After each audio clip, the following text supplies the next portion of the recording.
Sophie and Hakan's house. This is such a treat. I'm going to show you around, not just the house, actually the whole complex. It's just great. It's a sorry, before I go and talk to them, we're in northern Spain. It's 3 stone cabanas, and I'll show you how they've renovated, or they're in the process of renovating some of them. And they've got horses outside and little permaculture huerta. So I'm going to show you around it all. What a treat. First of all, I'm just going to show you this amazing house. Now, when I came here a year ago, and it was all dark. There were no windows anywhere. And now they've added these incredible windows. And I love Sophie's design here on the window seat. It's just brilliant. So you can have her cup of tea. We've even got a dog. I mean, you can't have a window seat without a dog, really. Lucky, you really are lucky. And some gorgeous features. Oh, Hakan's making cheese. He's going to explain the cheese first. Yeah, they're making all their own produce here. It's fantastic. And I've just had some Helim paint cheese that Hakan made. And just tell us quickly how you're making your cheese, Hakan. You need a raw milk.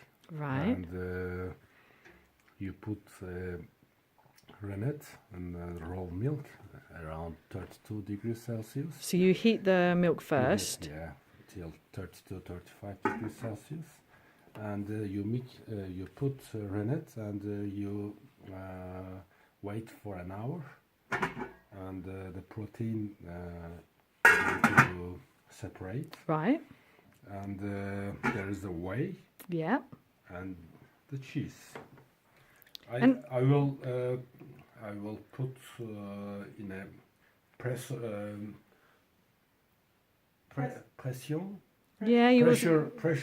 cap, and I will press this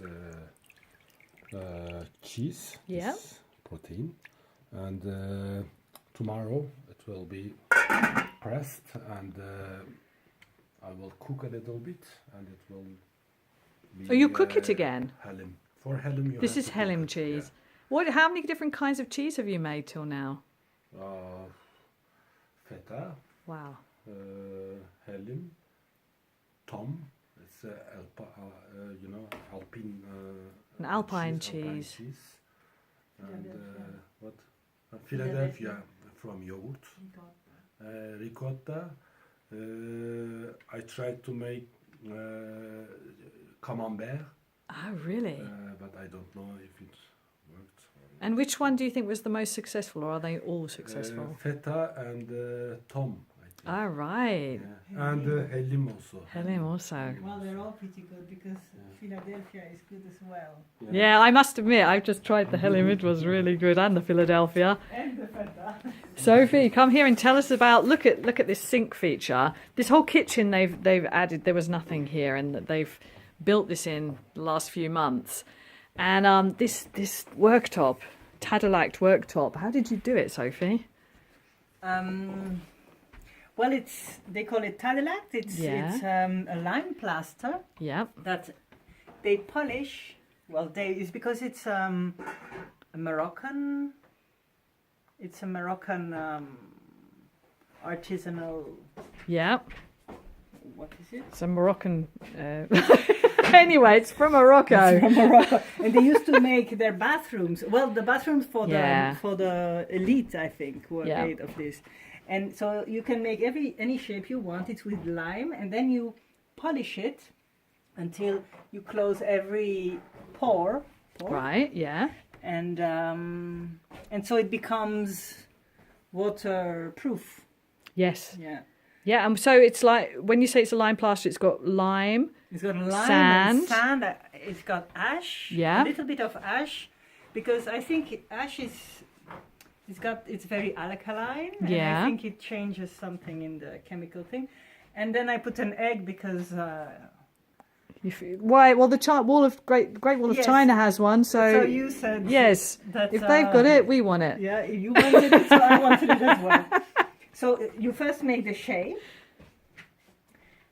and it can be any kind of shape. But if the turns are too sharp, it becomes very difficult to Ah, polish. right. So it's better if it's actually a more organic sculpture sort of. Yeah. Or then very sharp corners, but not sharp where you have to go inside. Sharp where you only have to go outside of it. Okay. You can't really polish. And have you got the stones that you were polishing with?